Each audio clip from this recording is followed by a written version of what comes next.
Before we start this episode of Krypton Report, I want to take a moment and just give a shout out here to our Patreon. I know what you're thinking. Gosh, everyone's asking for money, and I get it. But our Patreon is only $1. $1 a month. It helps us keep the podcast going. And what we do is we try to find interesting shows and topics and whatever we want to talk about. We've done, as of this little thing, our last recordings were on the Scream series. Brian and Tyler, that's me, do our own show where we record in the car, and it's kind of funny.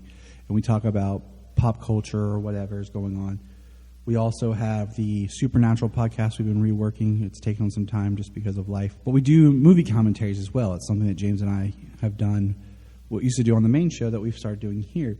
So for $1 a month on our Patreon, you can get those shows. There's at least 4 a month. Also, there's my movie pitch show that I do. But also, what we want is if you're a Patreon, you can come on. You can come on the main show if you want. Or if there's something you want to come on and talk about, we can do it as a Patreon special. So all I want is for $1 a month, think about chipping in, joining our Patreon, and you have a voice to be part of things. Follow the link in the link tree or in the show notes below, patreon.com/KryptonReport. Because it's all about family! Shazam! Hey everybody, it's the Patrick Clan. We just got out. We're all rocking our Shazam gear from seeing Shazam Fury of the Gods. Sayla, you're wearing Shazam socks. And you're wearing Sayla's rocking her Flash shirt. She was standing up, shirt exposed during the trailer for The Flash. So proud, so proud.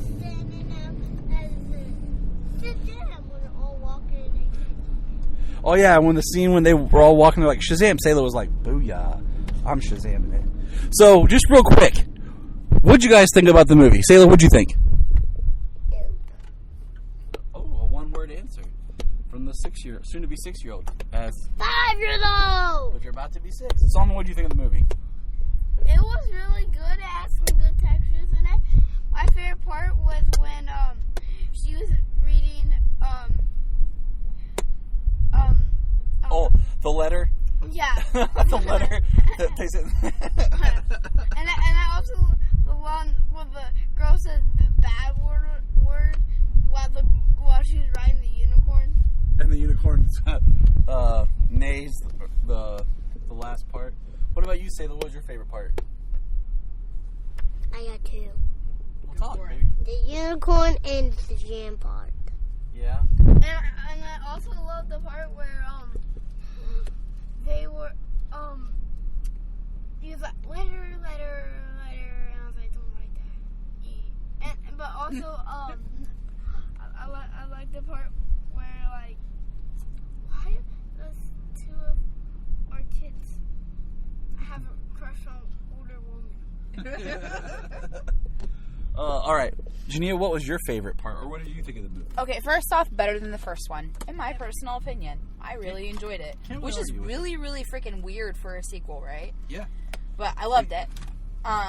It was a lot of fun, like just seeing Billy like come into his family. So probably, me being the sentimental mother I am, one of my favorite parts was actually when, spoiler, he calls her mom. Yeah, definitely shed a tear there. Let's see here. It's not a part, but I really, really love the dynamic of Anne and the fact that she actually has, like, feelings toward, Freddy, yes. Yeah. Like, I think that's adorable, and I was really afraid that it was just going to be something crappy. You know what I mean? Yes. Freddy got a lot of play in this movie. Yeah, he did. Good for Freddy. I love his character. He's one of my favorite characters. I agree. He reminds me of somebody I married. Somebody you married. Wait, that's me! Yes. But I think Freddy's also a lot like Solomon, too. But can we just say how the kids both forgot that the S in Shazam stands for Wisdom of Solomon? So when they would say Solomon in the movie, like, Solomon would get really excited. Mm-hmm. So we really like the movie. I'll probably do my ranking here later where it falls in the DC canon, but it's going to be up there. Mm-hmm. Let's see here. Jania, out of 10, what do you give it? Ooh, a good solid 8.5. Ooh. Sayla, out of 10, what do you give it? Long pause, huh? 100. 100, okay. I like the enthusiasm. Solomon, what do you rank it? I'll give it a 9.5. I'm going to split the difference and go with a 9. I really enjoyed it. I think the heart's there and everything, and I love it. it was totally. I feel like the biggest thing that we were missing was, and I'll be honest, like, and I don't know all of the legal stuff that's going on, but the fact that we are missing out on Black Adam being present really freaking sucks. Yeah, I agree.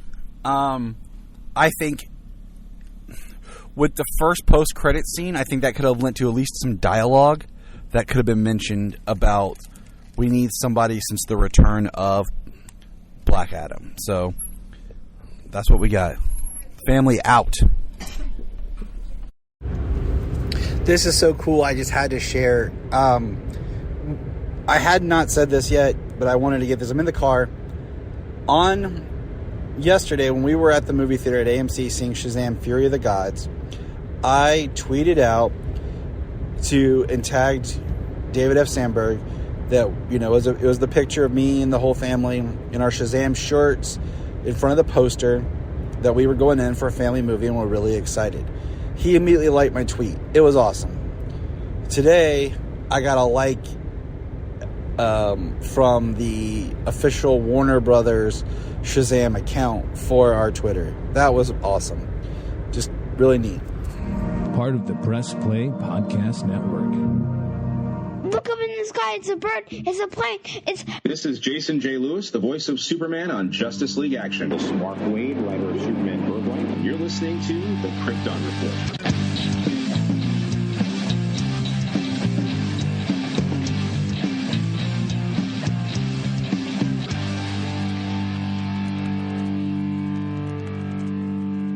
Welcome to the Krypton Report podcast. I am your host, Tyler, the man of tomorrow. And with me on my right is the Superman of Black, the Superboy himself, Mr. Solomon Patrick. What's up? What's up, guys? And then we also have the great and powerful man in red. Not that man in red, or not the other man in red with the lightning bolt that we're going to talk about, but Superman red, Mr. James Cole. Hey. Yeah, I am not Captain Every Power. Junior. Captain Every Power Junior. So we are going to talk Shazam Fury of the Gods. It is in theaters right now, and that's the focus of this episode. We are excited. I mean, I enjoyed the movie. I've only got to watch it once. I would like to go see it again, but we're going to talk about it. I absolutely would like to go see it again. I want to see it again, too. We all want to see it again. It was a good movie. Well, too bad we live 3 hours apart to be I able know, to see them. Dang it! Just the three of us, let's go. Yeah. Okay. Jania, we're leaving on a quick road trip. We'll be back in like We're going to 12 go to hours. a movie theater about an hour and a half away in between. Yeah, I'll map that out later. Yeah. But we are going to talk about Shazam Fury of the Gods. Now, the first Shazam came out in 2019, and we love it. We've talked about it before. Yeah, And it was good. It was awesome. just some quick kind of reminder-ness. The first Shazam, if we're looking at Rotten Tomatoes, had a 90% fresh meter and an 82% audience score. Okay. And here we are now in 2023, Yeah. 4 years later, and this movie is one of those movies that's been done, but was just waiting on effects, and then was supposed to come out not like in December, but they pushed it to March. Yeah. And, like, Aquaman is supposed to come out this month, but they pushed it to December. Why? Why? I told you about effects, man. How they Why, you internet? Take this, Well, your internet. You know, if the effects on Aquaman look as good as the first Aquaman or better, or as good as like some of these mythological Greek monsters Yeah. that we're going to talk about, I'm good with them making sure they look good. Yeah, as am I. That's kind of my thing, is I want it to look good. So quick cool thing. We went Thursday night, Yeah, we and Jania myself and Salman all had on Shazam shirts, and Selah had on a Flash shirt with her Shazam socks. And we got a picture in front of the poster, and we sat down in the theater, and Jania and Selah went to get to the bathroom, and I just simply went out and tweeted real fast and tagged David Sandberg in it, like just because poor Sandberg, he has COVID, so he was unable to be at the Shazam premiere. And within like a minute of sending that tweet, he liked it, and it was just like a thrilling thing to go into the film having like that kind of like, oh my gosh, David Sandberg knows we exist. Woohoo! Yeah, you screenshot that and sent it to us real fast in the chat. I was like, oh, that's awesome. I was like, girl. And then, right. And then the next day, the official Warner Brothers Twitter account for the movie liked our tweet as well. So that was pretty awesome too. Yeah. I was like, yes, Warner Brothers, you like us. I feel like I'm rapping right now. I don't know why. But Say yes, like us, Warner Brothers. I'm gonna get this out of the way. Like us, please. We enjoyed the film. We liked the film, but the film is not doing that great in theaters. It had a 30 million opening. We sat down in the theater, and there was 2 other people, and Jania looks at me like, where is everybody? And then I want to say about maybe 10 more people came in, and it was a 6:15 Thursday night showing, and everyone enjoyed the movie, but it just was not busy. And I feel like there's a couple factors. I say, 1, they didn't really market this. They waited too long to start building the buzz. The trailers were not that great. Yeah, here's something that was not in the movie that I wish that was in the movie. What? At the end of the first trailer, when he throws the car at the dragon, he's like, I just threw a truck at my dragon. I'm living my life. They cut that out. You're right, they did. I totally forgot that. Did he not say I love my life? No, Yeah. he did not Oh say wow! that. I have to watch it. I didn't even know because I was dealing The little with things. Selah. The little things you miss. High five, dude. I knew it because I was just so mad when they cut that out. I will say our whole we because of this film, we do have a new family catchphrase. So we use it often now. It's all about family. That's what it is. We use it now a lot, so thank you, Shazam. I know what this seems, old lady, but I've watched all the You need to action thank movies. Dominic Toretto. Action movies. And But and the other thing is, it's about all there's not about been the family. hype, but there's also no merchandise for this movie. Yeah, that's dumb. It kind of reminds me of X-Men First Class. X-Men First Class is arguably the best X-Men movie, but had very little marketing and no merchandise, and everyone forgot it kind of came out. Yeah. And the people online who are like, oh, I'll just wait for HBO Max. And I'm like, well, you're killing the franchise and hurting the series with that attitude. And the other people who are like, well, it doesn't really matter now because James Gunn's going to reboot it. So, and that's not how you should look at a movie. It's through the lens of it's important to a larger universe. And it's just, it kind of breaks my heart because I thoroughly enjoy these movies. I laughed more at this movie than I've laughed at a comic book superhero movie in a long time. And it was just a really good, heartfelt, fun time. Here's one. Letter, don't write that. Oh my gosh. That is probably the funniest part in the entire movie. It's not. No, when Helen Mirror, I think that's. Helen Mirren? Yeah, when she pick up the paper and she's writing the messages, it says some buddy stuff at the end. Yeah, the letter part is probably one of the funniest scenes. And that scene alone shows how amazing Helen Mirren as an actor is. Because she reads it with such straight face. So. Helen Mirren is fantastic. I love her in just about everything. I will. We're kind of bouncing all around in our review because I don't have it as fresh in my mind as I would have liked. And usually I try to see movies twice before we talk about them if I can, but just wasn't in the cards. I was going to say, we're bouncing around a little bit, but we're also, like, I've been being vague because we haven't really discussed, like, it's just like, how do we like the movie, and then go into our spoilers. How did you like the movie? I haven't really. Just James, you go give kind of like your spoiler list thoughts, and then we'll just jump into spoilers. Okay. I mean, I really enjoyed the movie. I think it's really fun to take families to, and you know, I appreciate that they do like some of the scarier like horror elements Sandberg throws in there, and I think that they're done just enough. Like, they're scary, but like kids can see them. It's like Gremlins, you know. So I think that's really good. I love the cast.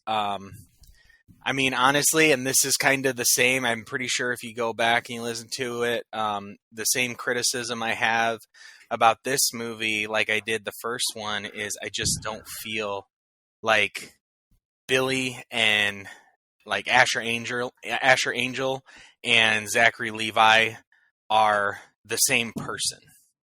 You know what I mean? Because I do know what you mean. Well, let's just put it this way real quick. Like Zachary Levi is the lead. Unfortunately, Asher Angel has to kind of like be who Zachary Levi is going to be, whereas like Freddie Freeman, like Jack Dylan Grazer is the blueprint, and Adam Brody matches him to a T. Yeah, that's a perfect example. And Adam Brody is great.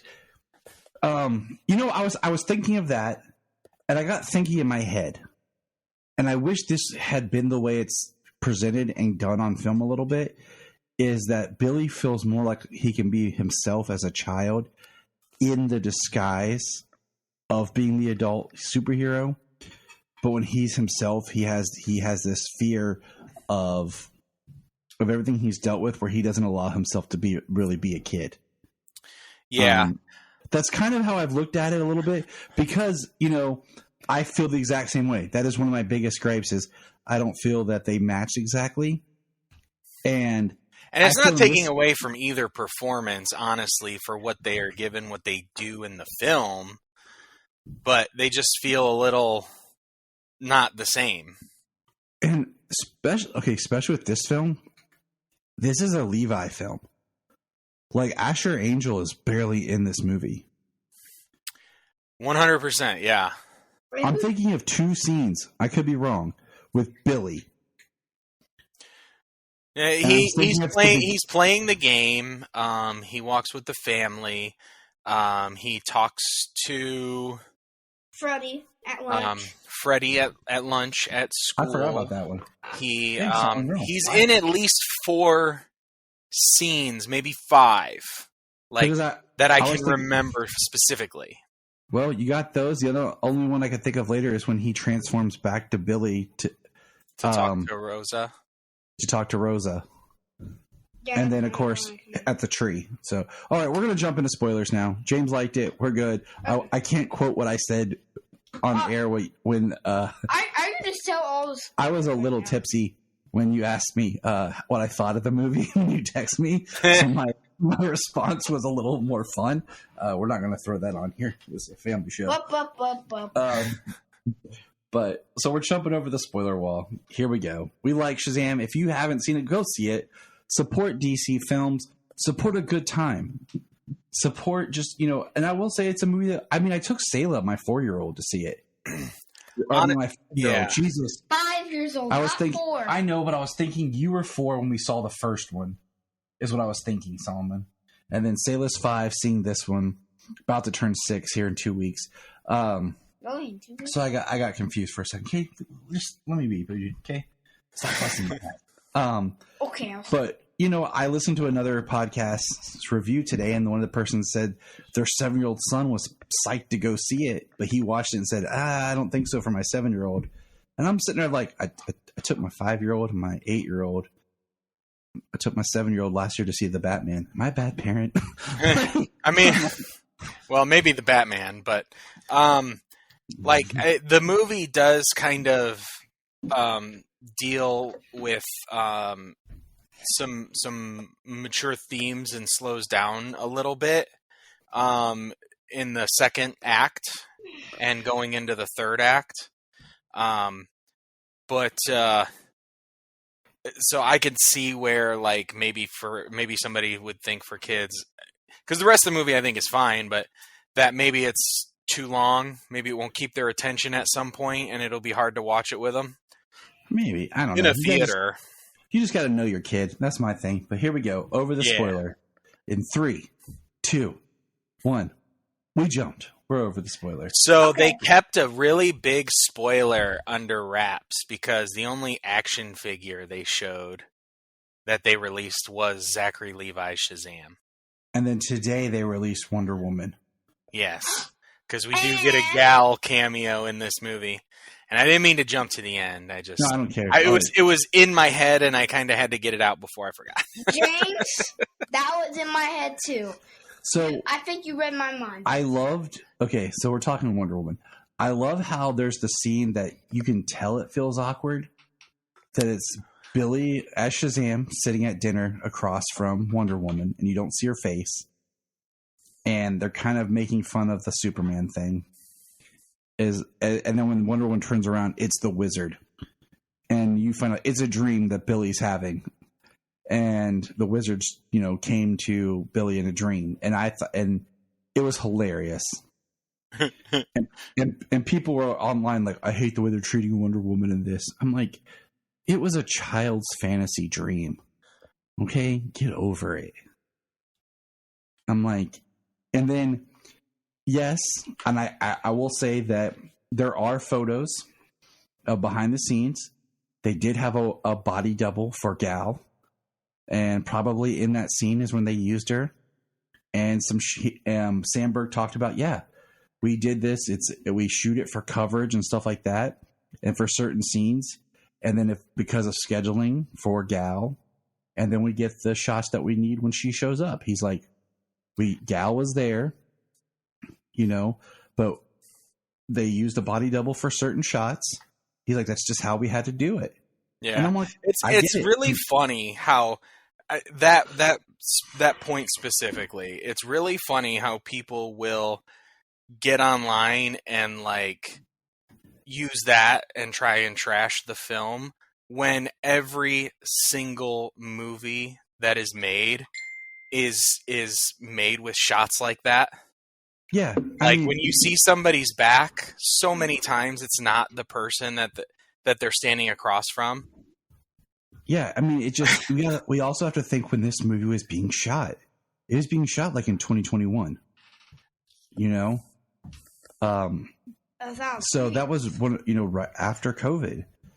After the big shutdown, COVID. You know what I mean. So there was still stuff going on, and they had to do what they had to do. Yeah, it was nice. Now I'm gonna talk a little bit mythology real quick. I was thinking in theaters, once again, I apply this is post-crisis theory. So everything that was kind of talked about all the gods being killed in Wonder Woman kind of can fit, or it can kind of be smudged a little. Because the one thing is, Atlas was a Titan. He wasn't a god. And that's what's so interesting is when you get into Greek mythology, this movie's called Fury of the Gods and stuff like the daughters of Atlas technically would be like Titans or maybe demigods, depending on who the mother is. So it's really interesting when you look at Greek mythology and you start looking at things like that. How about the dragon at the end? Is he? I love the dragon was made of wood. Yeah, yeah. Even when I was sitting next to my mom, my mom was just telling about how cool the dragon was. My mom was just telling me about it.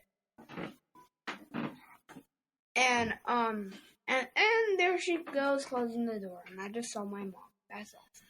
And Solomon loves dragons, so he was so pumped. I know, I love dragons. I know, like every dragon in movies are bad, which is It's like How You Train Your Dragon. And Dragonheart. Dragonheart, which is a sad movie. I just want to throw this out here real quick. Oh, wow. When we were watching the movie and the Shazam family showing up and Freddy was there, someone was like, "That's me." Someone was like, "That's me." So I'm Freddy. Solomon's my own little Freddie Freeman right here. Hey. Right here. You know, Captain Everpower, and I'm Captain Everpower Jr. And I like how he's talking to the lady, and he's like, I'm Captain Everpower, and that's Captain Everybody Power Jr. I was going to say, while we're on the Wonder Woman part, and then we'll move on. It was nice that it was Gal, and it was nice to hear the theme music kick in when, you know, and it was an appropriate part too. Like, you know, Billy had died, and the only way to recreate the magic is by a god, and there's no gods left except the demigod that is Wonder Woman. Is she a demigod? What's a demigod? Half human, half god. So her father is Zeus, and of course, you know, Shazam, Levi shows, he's like, hey, you know, since, you know, just because I'm powered by the power of Zeus doesn't make us related or anything. Yeah, right. And then one of the best lines in the whole movie is by Rosa right there. And she goes, what is with our boys liking older women? Yes. Yeah, because Freddy has a love interest, the sister Anthea, played by Rachel Ziegler. And Freddy has a crush on Wonder Woman. Oh, spoiler! My bad. What I thought was interesting is, at first I thought they were going to keep her Freddy. human. Not Freddy. You know, yeah. But then, Billy. and see what happens. But no, she retained her powers. Well, she got him back after Wonder Woman sparked the staff. Well, so with the staff, you know, that's where we open the movie. At a museum. Yeah. And they have the staff there, broken in half after Billy had broken it and apparently just left it behind. Because which makes sense. I mean, sure. He's young and there's a lot going on. I could see where it could maybe slip his mind. Yeah. Well, speaking of mind also, it's really funny how they point out a lot how he does not possess the wisdom of Solomon. Oh, you mean the wisdom of Sauron? Dude, yeah. I laughed so hard. The wisdom of Saruman, yeah. Solomon! I lost it. I lost it because of my name. He forgot that the wisdom, like the S stood for wisdom of Solomon.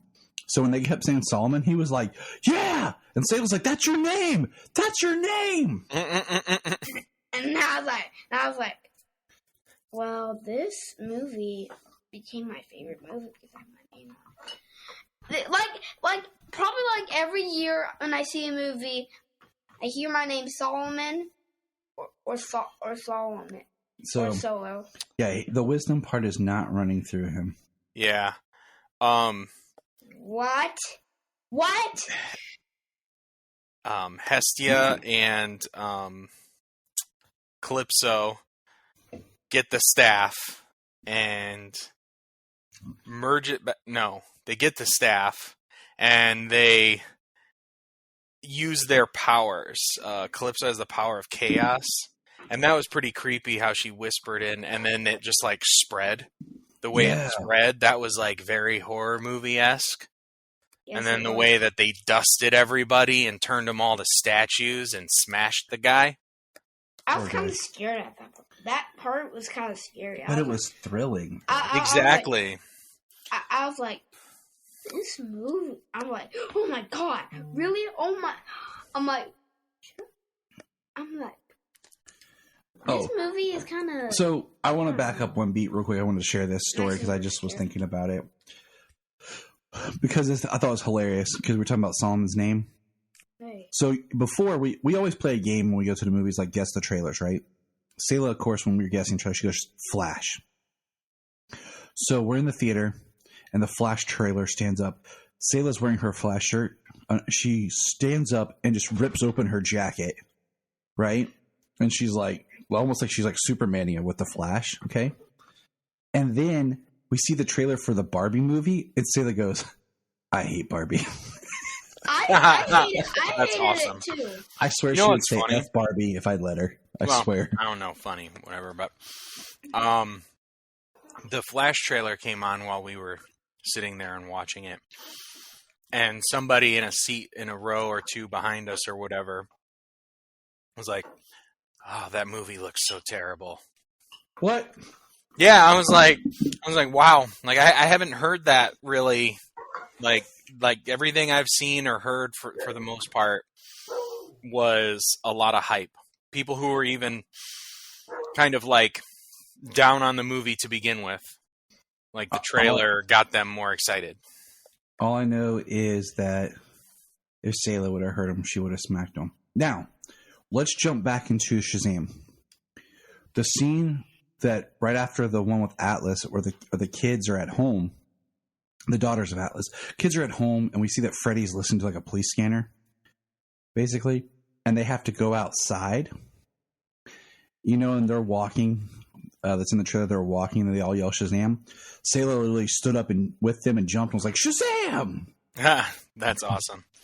I thought it was really funny there. He's got like some sort of handyman, or the dad has some sort of handyman or something there, and he's like, I'm not crazy. The house keeps getting struck by lightning.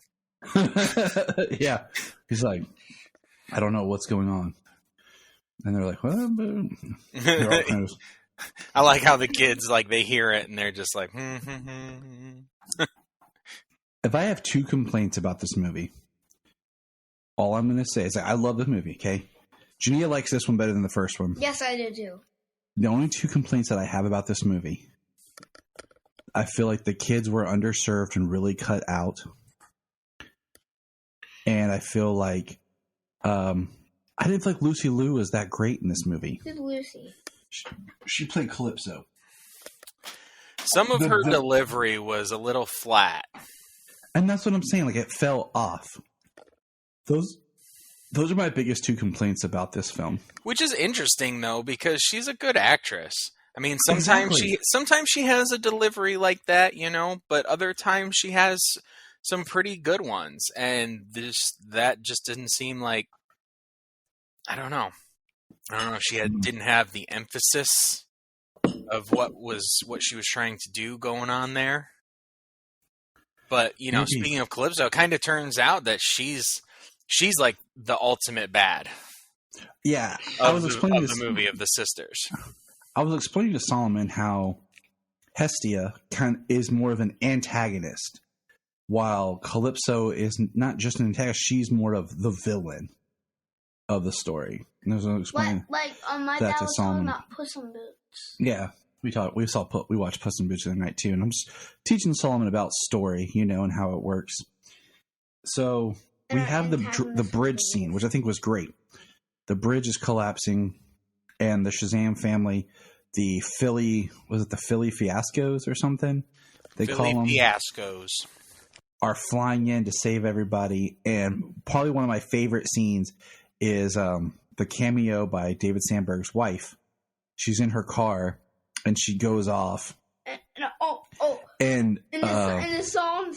Yeah, don't spoil my punchline. And Tyler's like, I've had this song in my head for 3 days. Don't spoil it. I have. And Shazam catches her while she's listening to "Holding Out for a Hero," and he's like, "Did I just save you to this song?" He's like, "Yes." I also want to throw this out there that we need a really good rock cover of that song done by Hailstorm, because all I can hear in my head passively is the idea of Lizzie Hale's voice singing that song. It would be epic. I don't think epic would even be the word for it. Scream epic. But they're working together, and we see that there's tension in the family. That everybody kind of wants to do their own thing, and Freddy's like holding on, not Freddy. Freddy wants to go off and do his own thing, but Billy keeps holding tighter. And all or none. Yeah. Freddy's trying to get girls to like him. That's what Freddy's doing. Yeah, he is. That's what Freddy's main thing that he's doing in the movie, which he kind of does at the end. Spoiler! But he has a great scene where and Thea is being attacked by the dragon. We learn that the dragon like brings out all your fear and sorrow, and Freddy is, you know, fighting to walk up next to her without his powers. Like Freddy spends a huge chunk of the film without his powers because we see that the daughter now. It made sense that, you know, the Titans, the last of the Titans or gods or whatever, were blocked from this realm by the wizards. It was tied to the staff. And that when the staff was broken, it freed them to come back to our realm. That made sense. Yeah. But did it make sense to you, James, how the wizard was alive? No, not at all. He said something about he couldn't remain on the earthly plane or something like that. And then he but the thing that I still didn't really get was how was he able to come back? If he couldn't remain on the earthly plane, how is he able to come back to the earthly plane and then be back and live? Because he shows up all styling and pimping in his nice suit and everything. Like, Jimon Hansu was looking sharp. He's a great actor. Yes, he is. I agree. Like, but that's the wizard, though. You know, the wizard is supposed to die, and he always continues to pop up. So I would have liked if there had been a little bit more explanation on that. Maybe it's in a deleted scene. Wait. We have a great scene. I know what happened. Okay.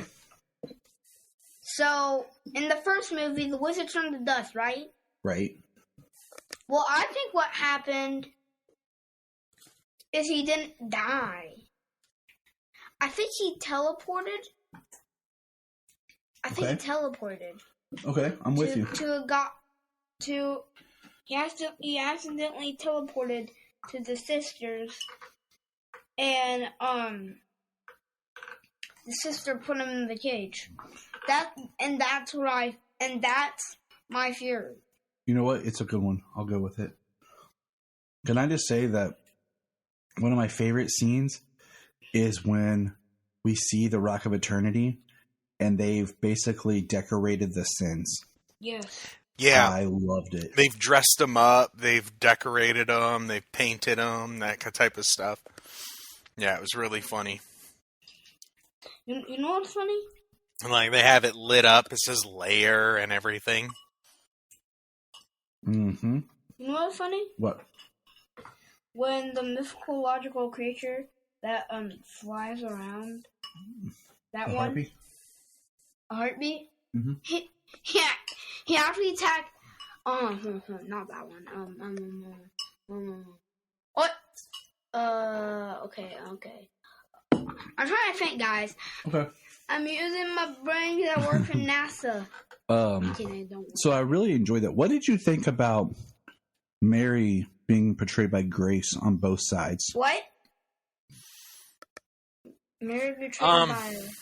Because I have a working theory. I'll lay it on you after I hear your thoughts. Well, I mean, my theory is more or less like she's grown. She's over, she's over 18. She's already becoming the woman she's supposed to be. She's more comfortable being herself. Like, it's like a psychological thing because like when you change, it changes you to kind of like your idea of what your perfect specimen, your perfect godlike being would be like. And see, I love your rationale because I agree with you 100% because I also look at what we learned in Black Adam where Teth is still, quote unquote, the Rock, just like smaller. And then when he says Shazam, he gets bigger. Which I got thinking, what would be interesting is, say, if we ever did, praying, a Shazam 3, have Zach Levi, with a little makeup and a little change, portray CC Batson. And the idea that Billy has this kind of consciousness of looking subconsciously like his father.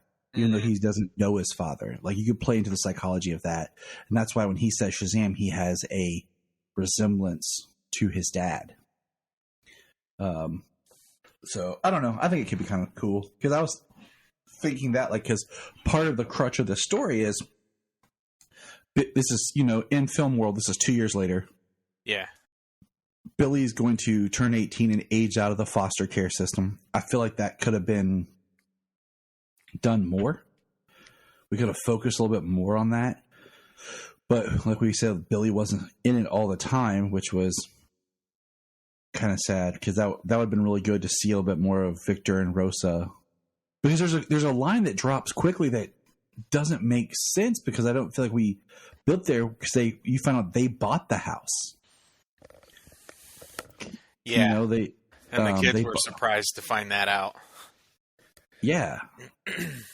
And then we're so, yeah, I'm just thinking that, like, we have a great scene. I want to say this, where if you look at it in juxtaposition to the last film, the last one where you have Billy facing his mom and how he's treated, compared to this one where Billy actually calls Rosa mom and how she treats him. Yeah, which is actually really cool, because it kind of juxtaposes an earlier scene where they leave and they say, bye, mom, and he says, bye, Rosa. And, like, he's not there yet. But when they have an emotional scene at the end, he says, bye, mom, or bye, I love you, mom. Yes. And she's so, like, it's the scene where she breaks down and says, like, when you turn 18, you're not being kicked out. Like, and I just feel like we miss more of that heart in it. Because we find out Mary's still there. Mary has a job. She's going to college online, I think is what they said, really quickly. I think that's what it was. Because we're supposed to believe, basically, being the Shazam family was kind of, he's keeping everybody together. And, so nobody can leave and go out on their own. That's part of the story. But I would have liked to have seen more of, like, because she talks about contributing to the house and everything. So that's what's in my head now. Now, I know a part that Solomon liked. Letter. is when they write the letter to the daughters of Atlas to get Freddy back, and the sentient pen is writing literally everything they say. So even when they're talking to each other and making comments, like, yeah, the pen is transcribing everything, not just like what they want to put down. I need to watch that part of that movie. So Solomon was cackling at it. It was hilarious, because they did it again. They came back around with it, and it showed Steve writing everything, the pen writing everything that he's saying, and how ridiculous it is, because he's thinking out loud and Steve is just writing it all down. I do like that we went to the library in the Rock of Eternity, and it was Pedro that found it, and we find out that Eugene is mapping out the doors in the Rock of Eternity. They are learning. Yeah, Eugene's like, I'm mapping out the lair, and you don't tell me about this place. So I do like that we do see they're still growing. One of the fun scenes is when they use the magic to open a door to the Rock of Eternity through a porta potty. Yeah.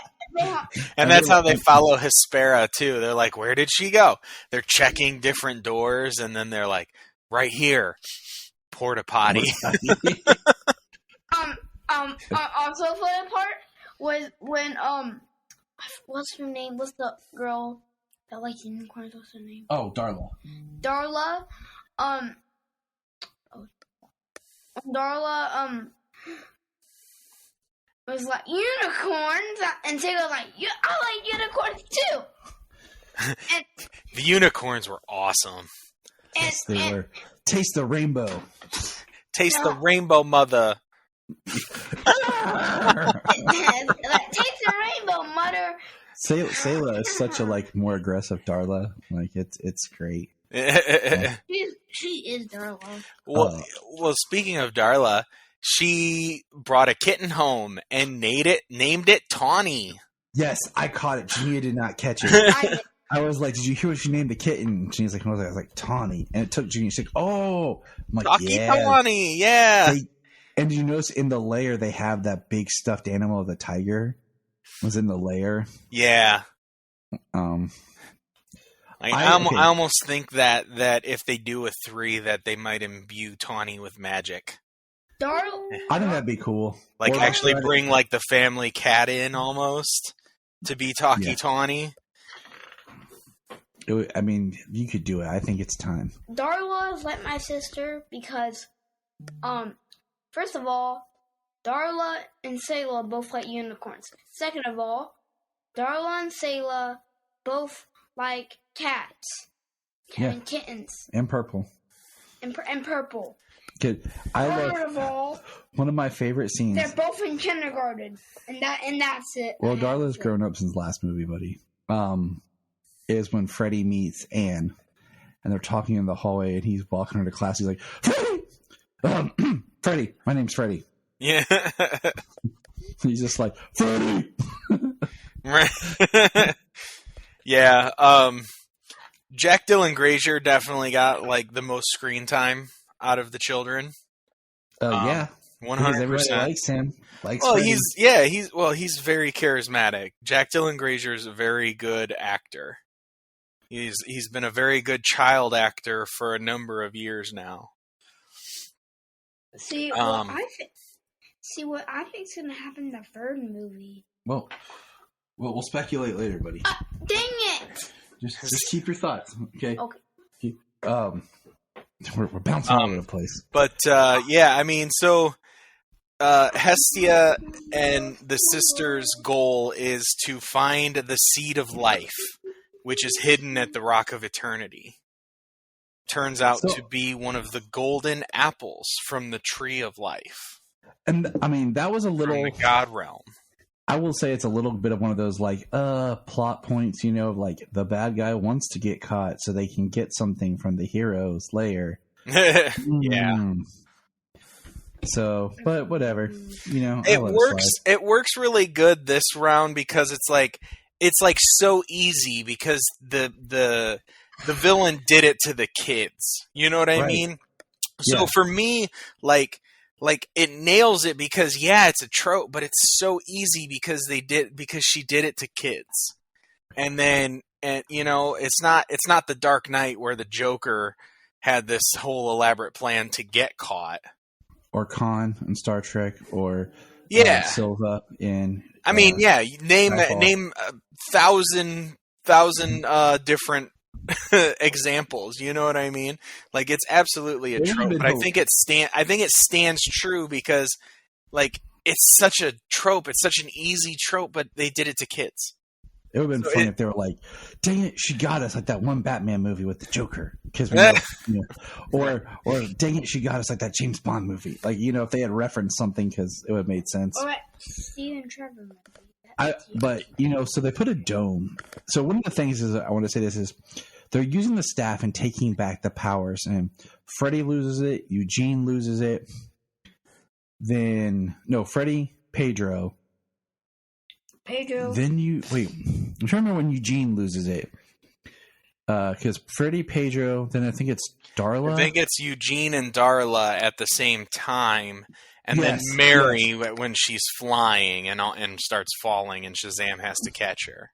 Yes, I knew Mary was the last one, and then they put a dome over Philadelphia, and it's just interesting, because that's when we got a great scene of Levi. Like Levi does a lot of acting with Freddy in this film, Levi does a lot of acting with Jack Dylan Grazer, and they have that scene where it's like all or none, and they're being pulled apart. And then the big climax is basically they realize that the dome doesn't let anything escape, and the staff pulls in the magic, so they decide they're going to overload the staff and basically make it like a bomb weapon. And that's when we have Shazam fighting the dragon. Well, and he throws the car at it. So what happens? And he's like, eat this, dragon. Is What's he Calypso supposed goes. to say?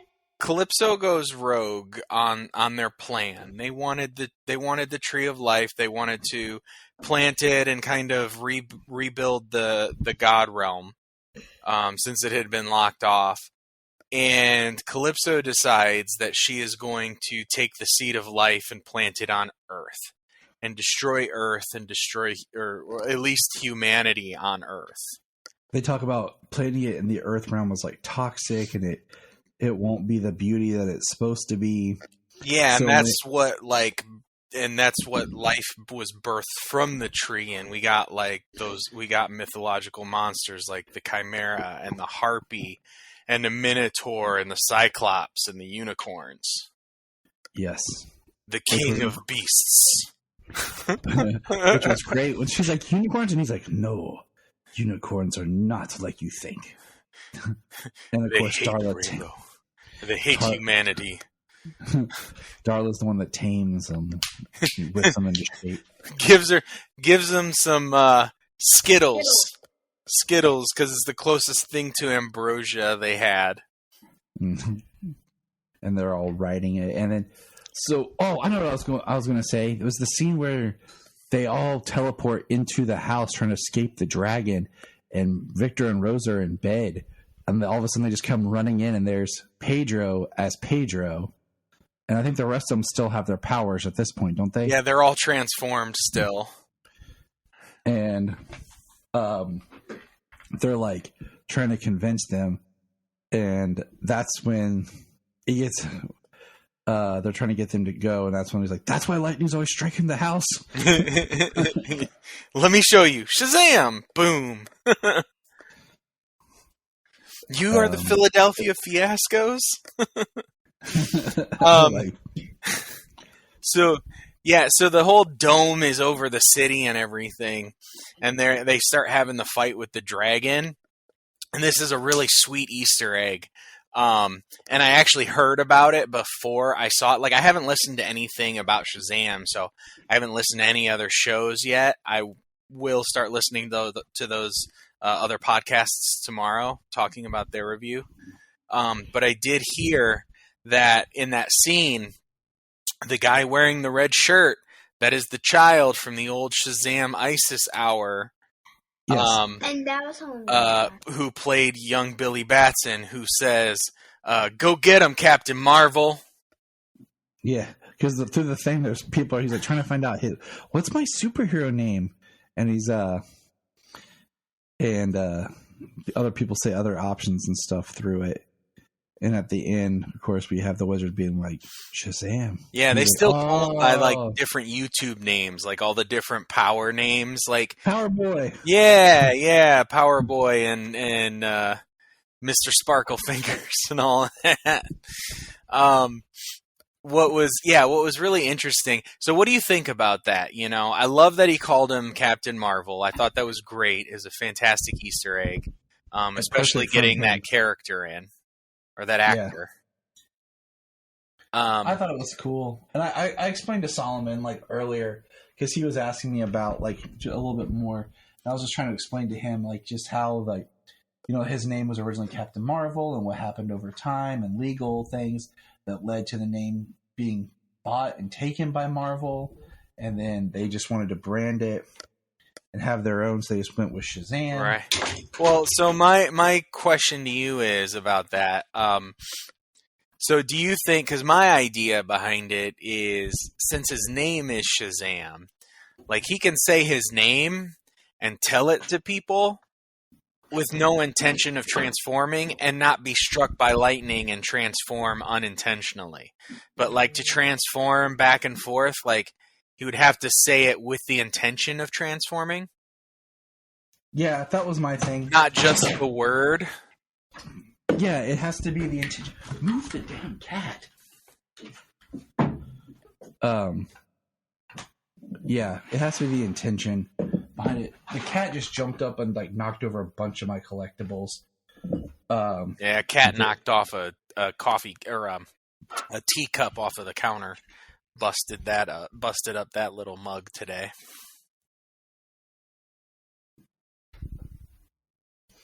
About to beat this cat. Don't get PETA called on you now. I'm sorry, I heard another thing they were talking about their animals, and they said kind of the same thing. They were completely joking, and same as you. Yeah, Sidla loves her cat. Just leave it, Simon. I'll fix everything, okay? It's just very frustrating. And so, I'm back. yeah, I always thought like it's weird, like just the name Captain Marvel period is kind of odd when the villain is Mighty Atom that gets turned to Black Adam. Makes a little bit more sense than Captain Marvel. So I don't know, but the Shazam saying it with intent is kind of always how I took it. Yeah. Like it's almost like when he says it, he calls the power down or something. But yeah. Well, they are able to make a deal with Hestia. They want to, after they find out that the staff is like absorbing the magic, everything that he's blasting at Calypso, and they want to take the staff and have Hestia shrink the dome just around the tree, so that way when they detonate the staff like a bomb, the only things that are vaporized is everything trapped inside the dome. Not the entire city or a large chunk of Philadelphia, like they use the Springfield Dome over Philly, but this way they shrunk it so that way there's no damage. And when it comes to a third act climactic battle, I loved the dragon, all the fighting, the blasting, him pulling the tail, everything, and then all the lightning shooting around the dome, looking like his globe his little electric globe that explodes in his room. I thought that was pretty awesome.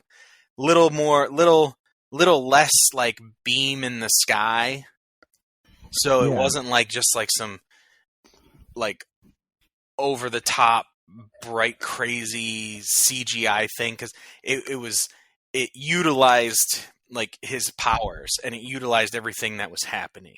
I thought it was well done. I mean, and Billy died. Like they buried him, at the Tree of Life, and it's because when the magic was restored by Wonder Woman, he came back to life. And he came back. So he died and he was Billy, and then when he came back, he was Shazam. So it's very interesting. You think about the God power. Yeah. The power of the gods. Yeah. You're absolutely right, dude. Solomon gets it. Mm-hmm. And I mean, I'm sure if we could watch this movie one more time, we'd have a lot more. And of course, whenever this movie comes out, it'll probably be kind of like how we did Black Adam. Like, it'll come out and we'll shortly do a commentary on it, because I'll want to watch it with you and talk about it and enjoy it together. Absolutely. But I'm trying to think if there's anything other high points. There's always going to be stuff we missed, but yeah, I know where there's going to be stuff. So post-credit scenes. Let's jump to the end and then go back. Okay. So the very end credit, post-credit cutscene is Savannah in prison, and Mr. Mind comes back, and he says, "It's been 2 years." That's sick. And Savannah's like, "Tell me," and he's like, "I will when everything's ready." I've got a couple more things to take care of. I'm a caterpillar. I have to move so slow. He's like, I have no legs. I have no wings. I can only slither around, and it takes forever. Here's a joke. My sister made me a peanut butter sandwich, and she said, and I wasn't hungry that I just wait on Sunday. And she's like, Answer's gonna get it. And that was like, he's like, I'm an ant. I was pretending like I was an ant running real fast because I'm like, they're so small, they take forever. So they're like, let's go, boys. It's like 2 weeks later. We're almost there to the sandwich.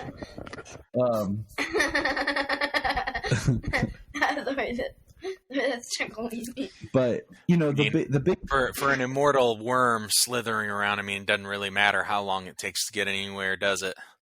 Right. Now, the mid-credit scene. Let's talk about the mid-credit scene. Now, I will say Sandberg has said that they filmed this and had this in the film back in September, October.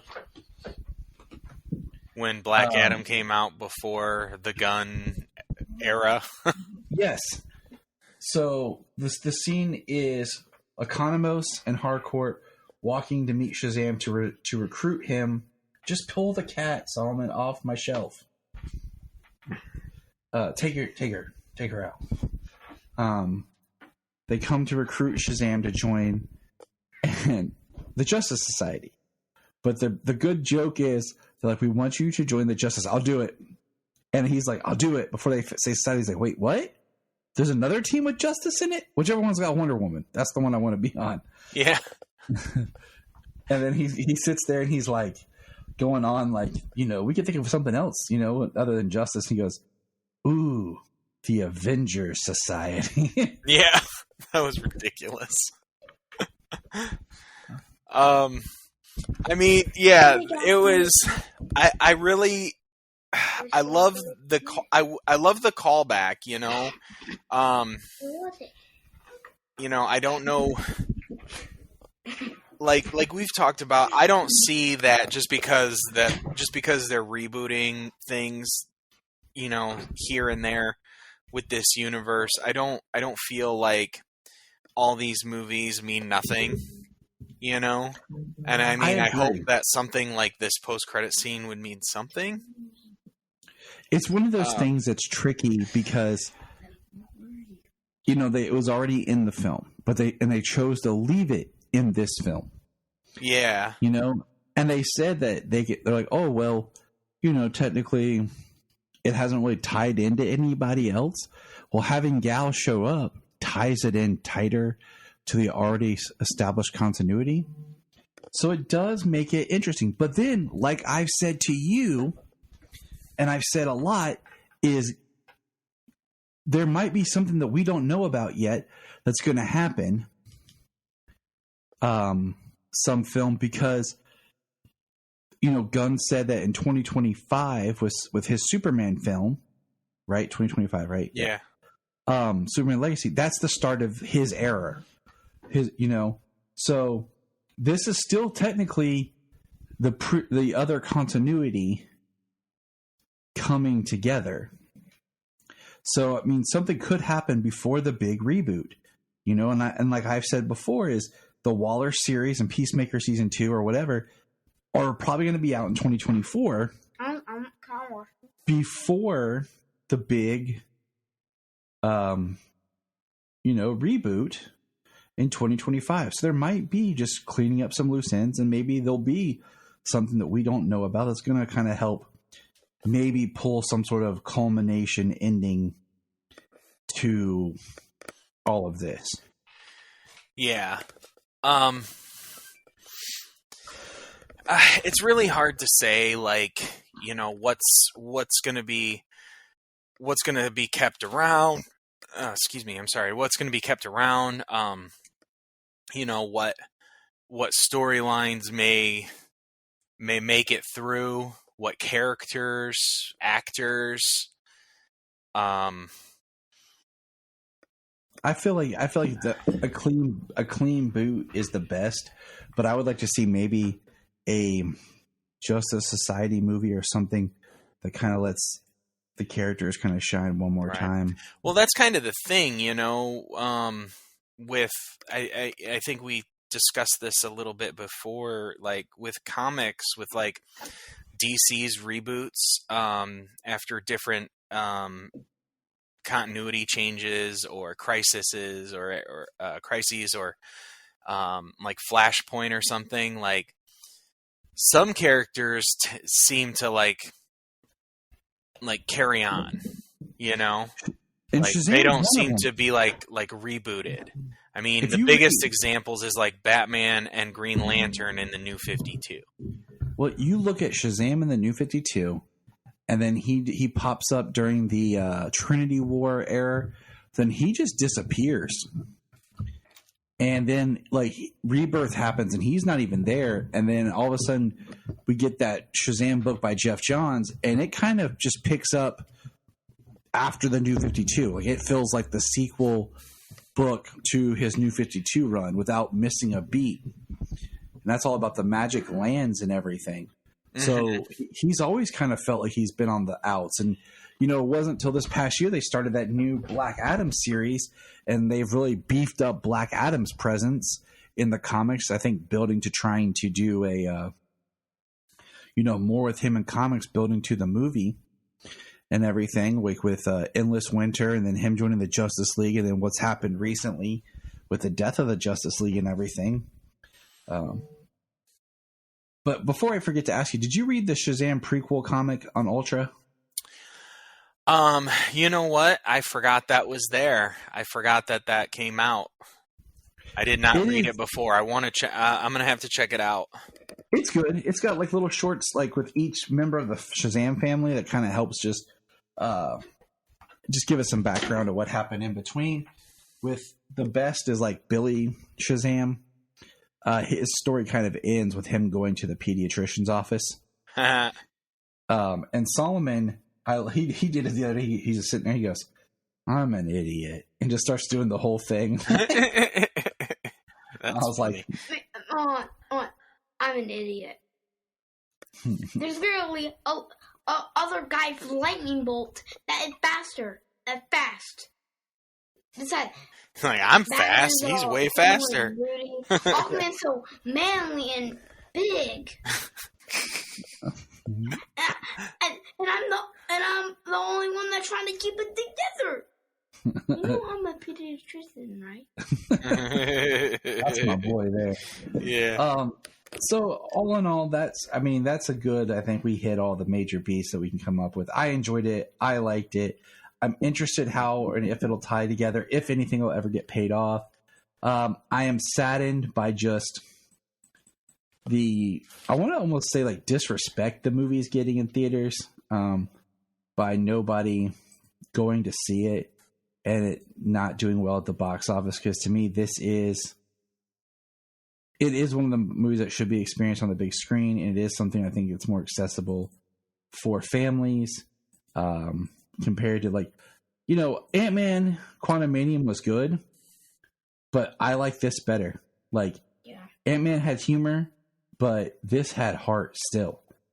And I know people always say I'm a DC bias, but whatever. But when this was over, I could have watched it again.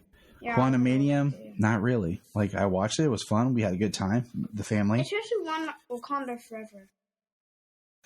But yeah, so that is Shazam: Fury of the Gods.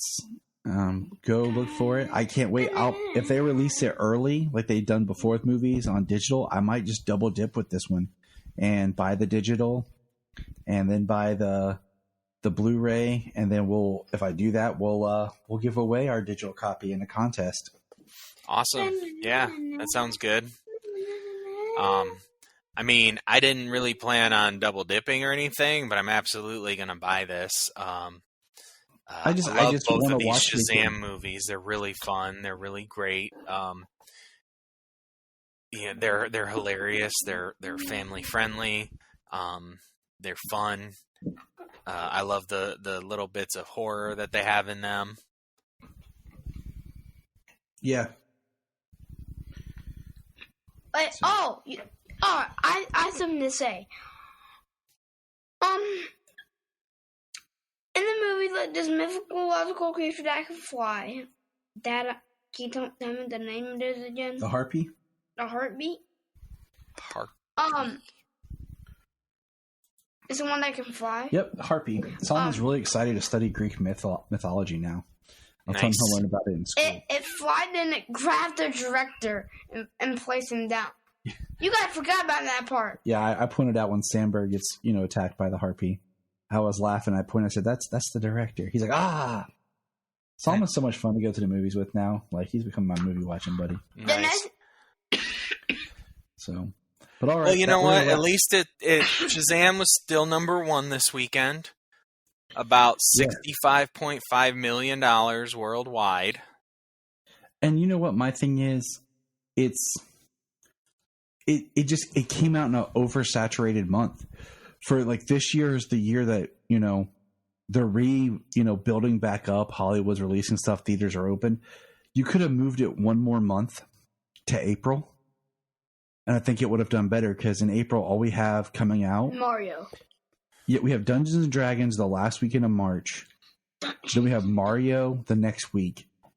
And then Renfield, which is a different market. But I think having this is something to like that in a month that's already packed with stuff. I mean, there's something coming out like every weekend this month. Yeah. Yeah. It's like back to old hat. And people are being like, oh, well, I'll just wait for HBO Max. So, that is true. That is true that people would wait for HBO Max and stuff like that. But also, a lot of most other movies are going to streamers pretty quickly. Like, I have no doubt that Scream 6 is going to be on Paramount Plus within the next 3 months. Yeah. Oh, yeah. Scream 6 is probably part of the 45-day window thingy. I bet it'll be on Paramount Plus. What was the other one? Poo-poo. Paramount Plus, HBO, Peacock, HBO Peacock are the ones. Yeah, those are the ones that still have like you'll see the 45-day window stuff pop up. Plus, everything else has the digital first. So as soon as they're able to drop, people can purchase them digitally. Yeah, or rent them digitally. So I just feel like, which is a bigger market that we don't get to hear how much they make. Right. And that makes me upset because, this movie deserves to be something better than what it's refreshing more. Like, it's not playing down to the audience. It's playing with us. Now, okay, one thing I did want to say this, and I'll leave it this. Do you feel that the adult representation of Billy is more like a child, like when we were kids, more than it is like a teenager now? Yeah. Yeah. And I think that's kind of plays into like our kind of like child fantasy because, I work with teenagers and I watch them and I'm like, they're boring. Like they don't want to do anything. And nothing really excites most of them, so I'm just like, I couldn't see one of you as Shazam, but maybe that's the point. Like, my sister watched videos on YouTube that are teenager doing dumb stuff. It's true.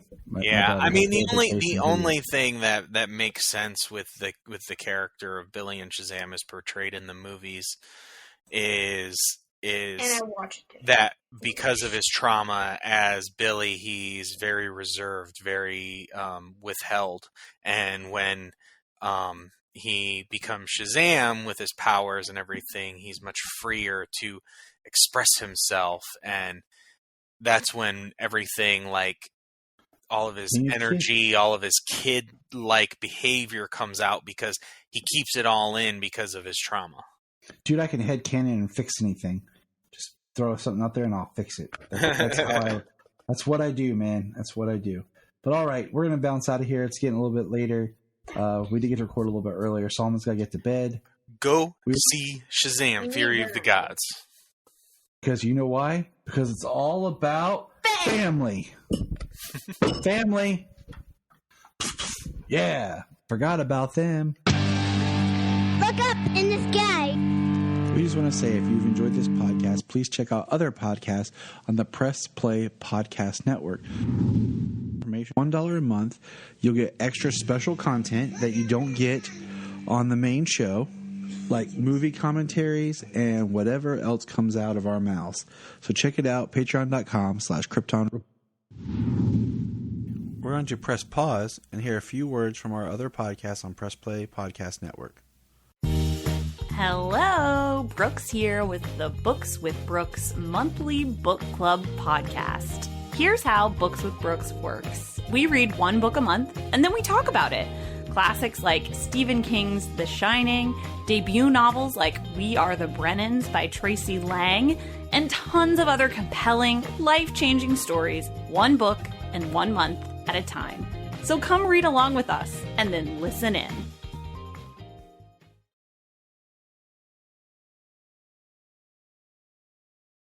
If you are like Tyler and James and can't get enough Super Talk, check out these other podcasts.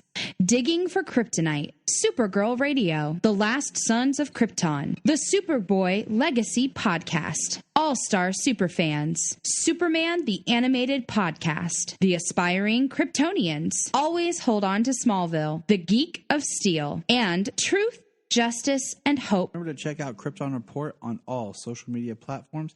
Go to linktree.com/Krypton Report. You find out all of our report. This is Dan Jurgens, and if you want to have a good time, keep listening to the Krypton Report.